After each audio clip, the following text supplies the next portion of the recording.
When a professor shows you a problem but doesn't solve it, gives you a hint how to solve it, well, then you navigate the rest of the problem yourself, and in that process you will learn a lot.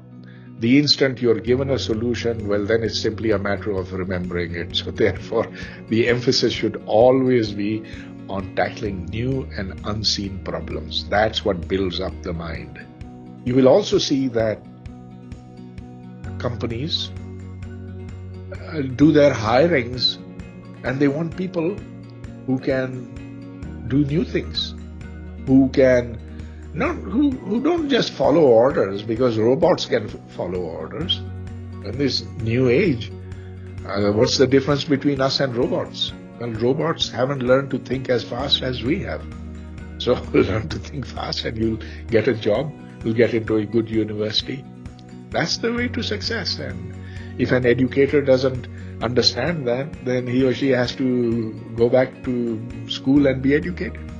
Look, Pakistan is a very knowledge-unfriendly environment. This is a militaristic society.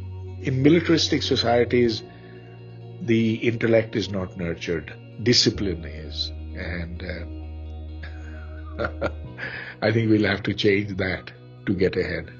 Our education system pumps us full of national propaganda, of religious teachings, and whatever is left of science and mathematics and other secular subjects is taught in a way which emphasizes only one thing, and that is memorization.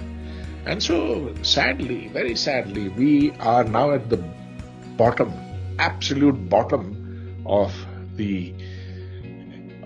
educational attainment probably in the world.